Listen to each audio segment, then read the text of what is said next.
Two men, same woman, same situation. The first man is 27. Smart guy. Good looking, works hard. The moment he meets her, he's already thinking about her constantly. He texts her good morning within the first 2 days. He clears his schedule when she's available. He checks his phone every 20 minutes, waiting for her reply. When she seems distant, he tries harder. When she pulls back, he leans in more. He tells his friends about her after the third date. He's already imagining where this could go. She loses interest by week 3. The second man is 41. No better looking, not significantly richer. Does not run any game, does not play any strategy. He meets her, has a genuinely good conversation, and goes back to his life. He texts when he feels like it. He sees her when it fits his schedule. He's warm, but not available on demand. He's interested, but clearly not desperate. He has opinions. He has plans that do not involve her. He is going somewhere, and she can either come along or not. She's thinking about him 3 weeks later, wondering why he has not asked her out again yet. Same woman, completely different outcomes. And the difference had nothing to do with looks, nothing to do with money, nothing to do with some secret technique or psychological trick. The difference was that one man was chasing and one man was not. Now, here is the question this entire video is going to answer, and I need you to stay until the end, because the answer is not what most men expect. What does the older man actually do instead of chasing? Because not chasing is not the same as doing nothing. It's not playing hard to get. It is not pretending to be unavailable. It is something far more powerful, far more sustainable, and far more attractive than anything the pickup artist world ever came up with. That is what we are breaking down today step by step. This is exactly what we do here. No games, no manipulation, just the real psychology of what makes a man genuinely magnetic. Let's get into it. Let me introduce you to Marcus. Marcus is 38 years old, lives in Austin, Texas, project manager at a mid-sized tech firm, divorced once, no kids. By most measures, a genuinely good man, reliable, emotionally intelligent, financially stable. The kind of man who remembers what you told him 3 conversations ago and actually follows up. But between the ages of 22 and 35, Marcus was a chaser. Not in an obvious, desperate way. Not in a way his friends would have called out. In the quiet, invisible way that most men chase without ever realizing that is what they are doing. He was always the one who texted first. Always the one who suggested plans. Always the one who worked harder to keep the energy alive when it started to dip. Always the one who felt that low-grade anxiety when she did not respond quickly enough. Always the one wondering what he could do differently to make her more interested. And he got into relationships. He was not striking out completely, but every single relationship had the same invisible dynamic underneath it. He was working harder than she was. He was more invested than she was. He was more afraid of losing it than she was. And that imbalance, that quiet, desperate imbalance, always showed up eventually. Sometimes it took 6 months, sometimes 2 years, but it always showed up. And it always ended the same way. She lost respect first, then attraction, then she left. And Marcus would replay it all, wondering what went wrong. He was a good man. He showed up. He tried. He cared. Why did caring always seem to push them away? Here is what Marcus did not understand yet, and what most men never get told clearly. Chasing is not about the behavior on the surface. It is about the energy underneath the behavior. You can text a woman once a day and be chasing. You can see her twice a week and be chasing. You can be in a 3-year relationship and still be chasing, because chasing is not a frequency of contact. It is a state of mind. Chasing means your emotional stability is tied to her response. It means her interest level determines your confidence level. It means you are constantly, consciously or not, performing for her approval, adjusting yourself, monitoring her reactions, managing her feelings, working to keep something alive that should be sustaining itself. And women feel that energy. They cannot always name it, but they feel it. And what it communicates, underneath all the good intentions, is scarcity. It communicates that you do not fully believe you're worth staying for without the effort. That if you stop working this hard, she will leave. And that belief, that quiet, desperate belief, becomes a self-fulfilling prophecy every single time. Now, here is the part that should make every man sit up straight. Chasing is not a character flaw. It is a conditioned response. Men are taught by culture, by movies, by well-meaning but misguided advice, that effort equals value in relationships, that the man who tries hardest wins, that persistence is romantic, that if you care enough and show up enough and prove yourself enough, she will eventually see what you're worth. That conditioning is deeply embedded, and it is completely backwards. The men who stopped chasing did not stop caring. They stopped seeking. And that distinction, that single distinction that changed everything, including what happened to Marcus at 38. Marcus was 38 when it happened. Not a dramatic moment, not a rock bottom, not some cinematic breakdown where everything became clear in a single instant. It was quieter than that, more ordinary than that. And honestly, it's more devastating than that. He was sitting in his apartment in Austin on a Tuesday night, freshly divorced, 8 months out. The acute pain had passed. The anger had settled. The grief had done most of its work. And he was just sitting there quiet, looking at his phone, and he realized something that stopped him completely cold. He did not know what he actually wanted. Not from a woman, not from a relationship, from his own life, from his own days. He had spent so many years organizing his emotional world around other people, around her reactions, her moods, her needs, her level of interest, that he had completely lost track of his own internal compass. He did not know what made him genuinely happy outside of a relationship. He did not know what he stood for beyond being a good partner. He did not know who Marcus was when Marcus was not trying to be what someone else needed. And that realization, that quiet, devastating realization, was the beginning of everything changing. Because here is the truth about why older men stop chasing that almost nobody talks about. It is not strategy. It is not that they learned some advanced psychological technique for creating attraction. It is not that they figured out the perfect formula for seeming less available. It is that they went through enough to finally understand one fundamental thing.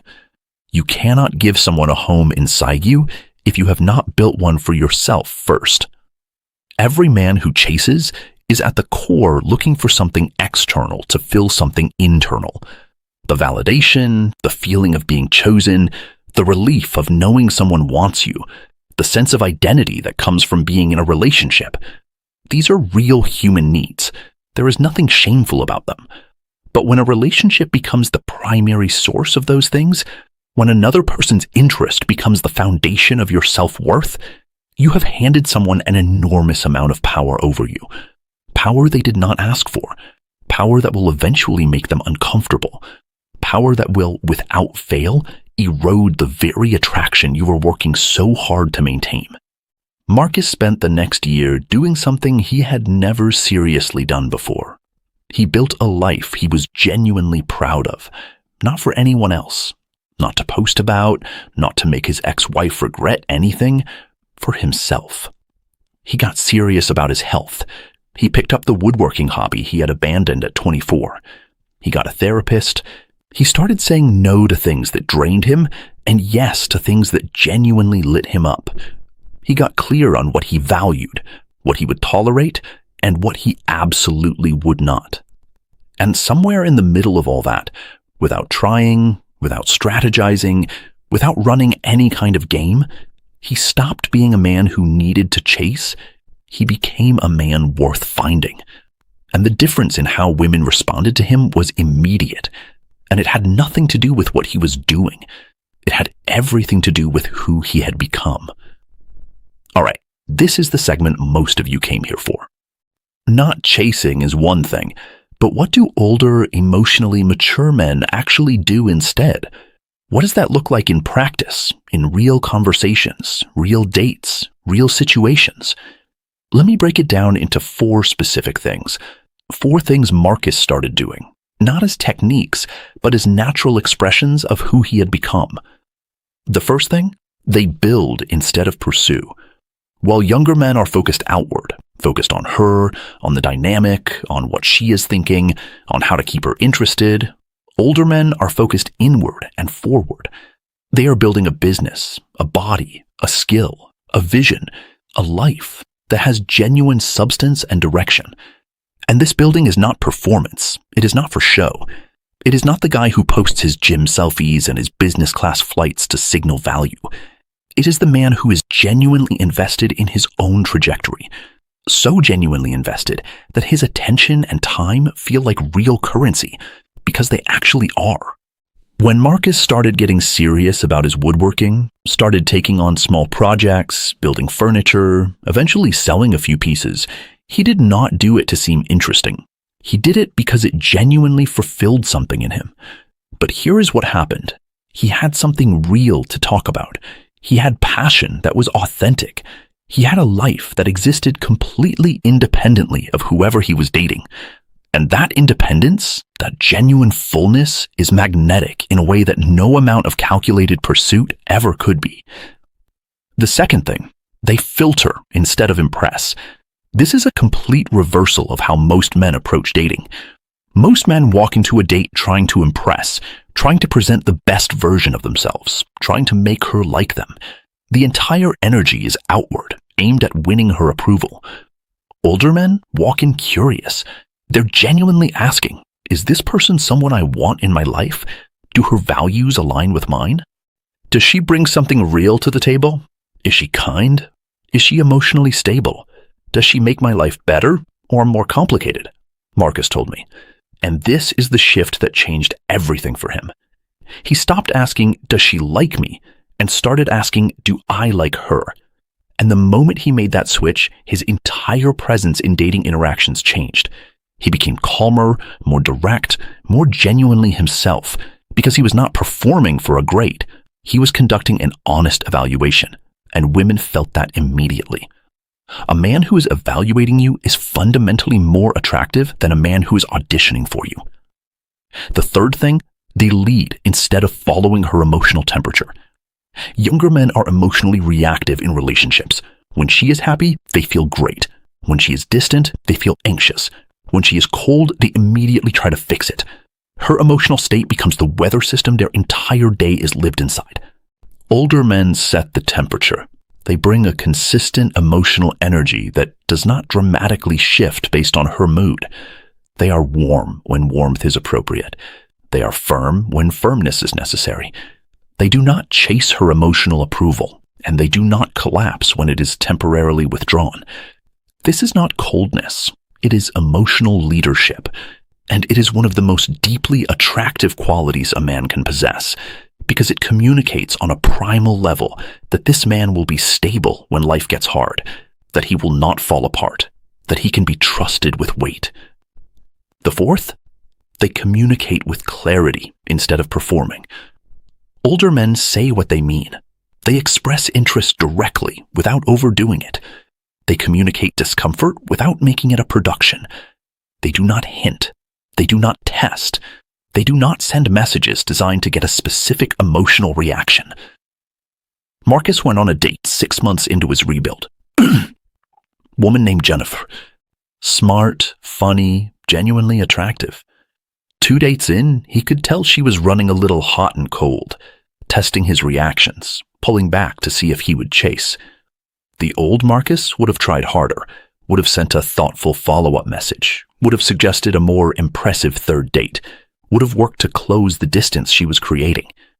The new Marcus sent her a single text. Hey Jennifer, I've enjoyed our time. I get the sense you might be figuring out what you want. No pressure either way, but I'm not really a back and forth kind of guy. If you're interested, I'm here.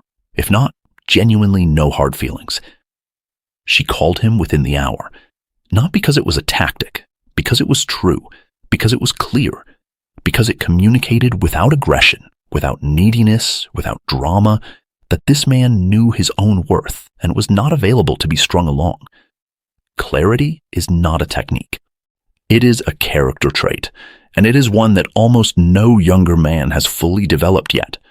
These four things together, building, filtering, leading, and communicating clearly, are not a dating strategy. They are the natural expression of a man who's done the inner work. And the next piece of this, the piece most men completely underestimate, is one of the most powerful tools in a mature man's arsenal: silence. Most men are terrified of silence. Not the silence in a conversation, although that makes them uncomfortable too. The silence in a dynamic, the gap between messages, the space between seeing each other, the quiet that opens up when a man stops filling every moment with effort and presence and reassurance. That silence feels dangerous to most men. It feels like losing ground. Feels like she might forget about you, like she might lose interest, like the connection might cool if you're not constantly stoking it. And so they fill it. They text good morning every day. They send the funny meme. They check in. They follow up. They make sure she knows they are thinking about her. They keep the fire going because they're terrified of what happens if they stop adding wood. And here is the brutal irony of all of that effort. The constant contact, the daily texts, the consistent check-ins, the never letting the conversation die, does not build attraction. It drains it, slowly, quietly, in a way she cannot always articulate, but absolutely feels. Because here is what that constant presence communicates underneath the surface. It communicates that you have nothing more important going on than maintaining her attention. It communicates that the connection is fragile, so fragile it cannot survive a day without reinforcement. And it communicates that your emotional state is dependent on the momentum of this thing staying alive. None of that is attractive. All of it is invisible to the man doing it. Marcus learned this the hard way. After his rebuild, he went on a run of dates that started going differently than anything he had experienced before. And one of the biggest shifts was almost embarrassingly simple. He stopped texting first, not as a rule, not as a game, but because he was genuinely busy, genuinely invested in his own days. And when he did text, it was because he actually had something to say, not because he was maintaining a connection out of anxiety. And what he noticed was striking. Women started reaching out more, started initiating more, started wondering what he was doing. The space he created, the silence he was comfortable sitting in, created something in them that constant contact never could. Curiosity. There is a psychological principle at work here that is well documented. We assign more value to things that are not constantly available to us. Scarcity, real scarcity, not manufactured scarcity, creates desire. When a man's attention is abundant and automatic, it becomes invisible. When it is genuine and selective, it becomes something worth wanting. Older men understand this not because they studied it, but because they lived enough to stop needing to fill every silence with reassurance. They are comfortable in the quiet because the quiet does not threaten them. And that comfort, that stillness, is one of the most powerful things a man can project. But here is what makes it all sustainable. What keeps a mature man from ever sliding back into the chasing trap? His boundaries. And that is exactly where we are going next. Let's talk about boundaries, because this word gets thrown around constantly in self-development and relationship content, and most of the time it gets reduced to something soft, something therapeutic, something you say in a calm voice after reading a wellness blog. That is not what we are talking about here. We are talking about the kind of boundaries that older men carry in their bones. Not rules they recite, not lines they rehearse, but a deeply internalized sense of what they will and will not accept, and the complete absence of apology around that. Here is the difference between how a younger man and an older man handle the same situation. A woman cancels plans at the last minute, second time in 3 weeks. The younger man feels the frustration, but swallows it. He does not want to seem difficult, does not want to push her away, so he says, "No problem," suggests another time, and privately feels smaller for it. He tells himself he's being understanding. What he's actually doing is training her and himself that his time has no real cost. The older man responds differently, not with anger, not with a lecture, not with a passive-aggressive comment designed to make her feel guilty. He simply does not reschedule immediately. He says something like, "No worries, I'll catch you when things are less hectic on your end." And then he goes and does something else with his evening. Something genuinely enjoyable, because his night was not ruined, his value was not diminished, his mood was not determined by her flakiness. And that response, that calm, unbothered response, communicates more about his self-worth than anything he could have said directly. Marcus had a situation about a year into his post-divorce dating life that crystallized this for him completely. He was seeing a woman named Rachel, smart, successful, genuinely interesting woman. But Rachel had a habit. Whenever she felt Marcus pulling slightly back, whenever he was busy or less communicative, she would create drama. A misread text, an accusation that he was being distant, a sudden emotional temperature drop designed to pull him back in. The old Marcus would have rushed to fix it, would have over-explained, would have apologized for things that did not require apology just to restore the peace. The new Marcus did something different. He sat Rachel down and said calmly, directly, without worry, "I care about what we are building here, but I am not going to manage your anxiety for you. When something is wrong, tell me directly, and I will show up for that conversation completely. But I am not going to chase an emotional reaction. That is not something I do anymore." Rachel was silent for a long moment.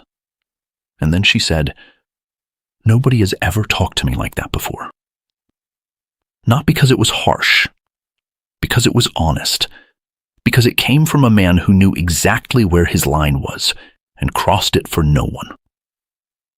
That is not a wall. A wall keeps everything out, including the good. A boundary is a standard. It says, "I am open. I am warm.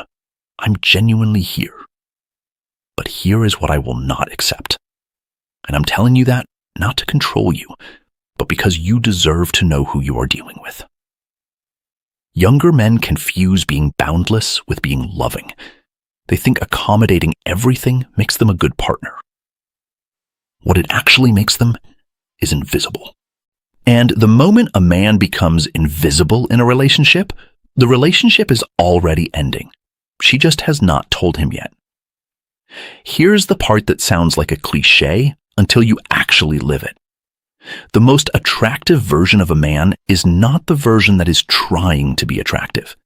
It is the version that has completely stopped thinking about being attractive because he's too busy being genuinely alive. This is the thing about Marcus at 38 versus Marcus at 27 that cannot be faked, cannot be shortcut, and cannot be learned from a YouTube video alone. It has to be lived.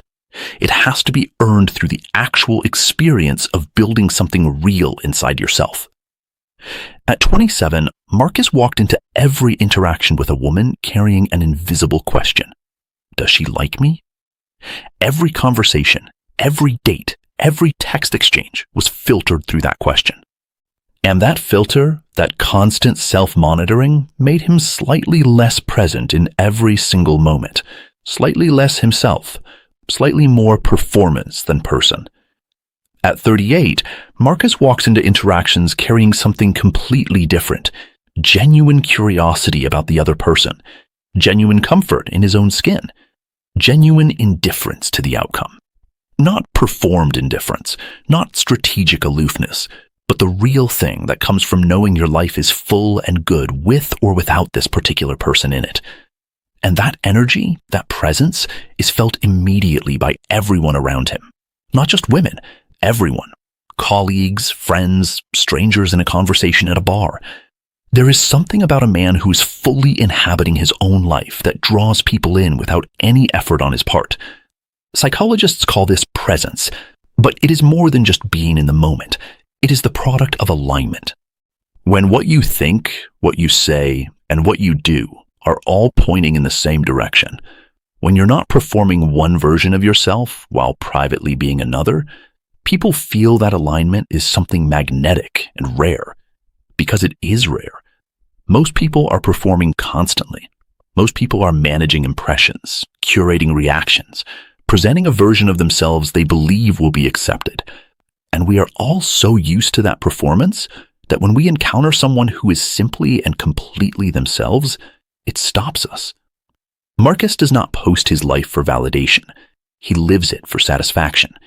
He does not talk about his goals to impress. He pursues them because they matter to him. He does not dress well to be noticed. He takes care of himself because he respects himself. And women notice, not because he's doing anything designed to make them notice, but because a man in full alignment with himself is one of the rarest and most compelling things in the modern world. You cannot manufacture that. You can only become it. And the way you become it is not by learning better dating strategies. It is by answering one question with complete honesty. Who are you when nobody is watching and nobody is evaluating you? Because that man, that real, unperformed, fully inhabited man, is the most attractive version of you that will ever exist. The only question is whether you are willing to do the work to meet him. Let me tell you where Marcus is today. He is 41, still in Austin, still doing project management, but now running his own small firm. The woodworking turned into a legitimate side business. Custom furniture, mostly referrals, more orders than he can fill. He's in the best physical shape of his life. He has a small circle of genuinely close friends. He travels twice a year to places he actually wants to see.